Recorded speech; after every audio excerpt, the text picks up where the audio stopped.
War fears grow as Putin orders troops to eastern Ukraine. A long-feared Russian invasion of Ukraine appeared to be imminent Monday, if not already underway, with Russian President Vladimir Putin ordering forces into separatist regions of eastern Ukraine. A vaguely worded decree signed by Putin did not say if troops were on the move, and it cast the order as an effort to maintain peace. But it appeared to dash the slim remaining hopes of averting a major conflict in Europe that could cause massive casualties, energy shortages on the continent, and economic chaos around the globe. Putin's directive came hours after he recognized the separatist regions in a rambling, fact-bending discourse on European history. The move paved the way to provide them military support, antagonizing Western leaders who regard it as a breach of world order, and set off a frenzied scramble by the US and others to respond. Underscoring the urgency, the UN Security Council held a rare nighttime emergency meeting on Monday at the request of Ukraine, the US and other countries. Under-Secretary General Rosemary DiCarlo opened the session with a warning that the risk of major conflict is real and needs to be prevented at all costs.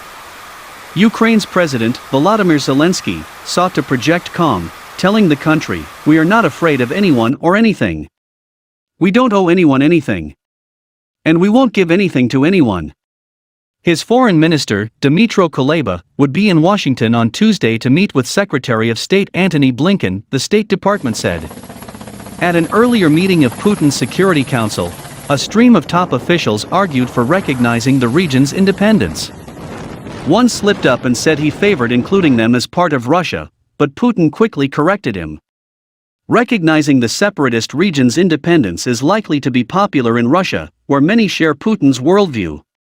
Russian state media released images of people in Donetsk setting off fireworks, waving large Russian flags, and playing Russia's national anthem. Ukrainians in Kiev, meanwhile, bristled at the move. Why should Russia recognize the rebel-held regions? If neighbors come to you and say, "This room will be ours," would you care about their opinion or not? "It's your flat, and it will be always your flat," said Maria Levkashina, a 48-year-old painter in the Ukrainian capital. Let them recognize whatever they want. But in my view, it can also provoke a war because normal people will fight for their country. With an estimated 150,000 Russian troops massed on three sides of Ukraine, the US has warned that Moscow has already decided to invade. Still, President Joe Biden and Putin tentatively agreed to a meeting brokered by French President Emmanuel Macron in a last-ditch effort to avoid war. If Russia moves in, the meeting will be off, but the prospect of a face-to-face summit resuscitated hopes in diplomacy to prevent a conflict that could devastate Ukraine and cause huge economic damage across Europe, which is heavily dependent on Russian energy. Russia says it wants Western guarantees that NATO won't allow Ukraine and other former Soviet countries to join as members, and Putin said Monday that a simple moratorium on Ukraine's accession wouldn't be enough. Moscow has also demanded the alliance halt weapons deployments to Ukraine and roll back its forces from Eastern Europe, demands flatly rejected by the West. Macron's office said Biden and Putin had accepted the principle of such a summit, to be followed by a broader meeting that would include other relevant stakeholders to discuss security and strategic stability in Europe. U.S. National Security Advisor Jake Sullivan, meanwhile, said the administration has always been ready to talk to avert a war but was also prepared to respond to any attack. During Monday night's emergency meeting, the U.S. ambassador to the United Nations, Linda Thomas-Greenfield, said Putin has put before the world a choice, and it must not look away because history tells us that looking the other way in the face of such hostility will be a far more costly path. China's UN Ambassador Zhang Jun called for restraint and a diplomatic solution to the crisis. Putin's announcement shattered a 2015 peace deal signed in Minsk requiring Ukraine to offer broad self-rule to the rebel regions, a major diplomatic coup for Moscow. That deal was resented by many in Ukraine who saw it as a capitulation, a blow to the country's integrity, and a betrayal of national interests. Putin and other officials argued Monday that the Ukrainian government has shown no appetite for implementing it. Over 14,000 people have been killed since conflict erupted in the eastern industrial heartland of Donbass in 2014, shortly after Moscow annexed Ukraine's Crimean Peninsula. Potential flashpoints multiplied. Sustained shelling continued Monday along the tense line of contact separating the opposing forces.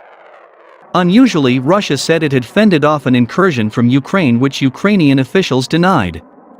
And Russia decided to prolong military drills in Belarus, which could offer a staging ground for an attack on the Ukrainian capital, Kyiv. Ukraine and the separatist rebels have traded blame for ceasefire violations, with hundreds of explosions recorded daily.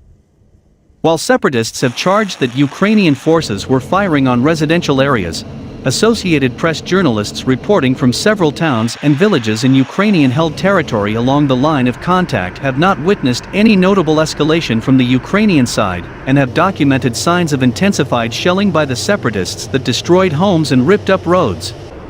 Some residents of the main rebel-held city of Donetsk described sporadic shelling by Ukrainian forces, but they added that it wasn't on the same scale as earlier in the conflict. The separatist authorities said Monday that at least 4 civilians were killed by Ukrainian shelling over the past 24 hours, and several others were wounded.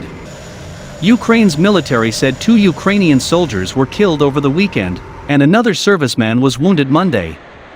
Ukrainian military spokesman Pavlo Kovalchuk insisted that Ukrainian forces weren't returning fire. In the village of Novognitivka on the Ukraine government-controlled side, 60-year-old Ekaterina Evseva said the shelling was worse than at the height of fighting early in the conflict. "We are on the edge of nervous breakdowns," she said, her voice trembling. "And there is nowhere to run." In another worrying sign, the Russian military said it killed 5 suspected saboteurs who crossed from Ukraine into Russia's Rostov region, and also destroyed 2 armored vehicles, and took a Ukrainian serviceman prisoner. Ukrainian border guard spokesman Andriy Demchenko dismissed the claim as disinformation. With fears of invasion high, the U.S. administration sent a letter to the United Nations human rights chief claiming that Moscow has compiled a list of Ukrainians to be killed or sent to detention camps after the invasion. The letter, first reported by the New York Times, was obtained by the AP.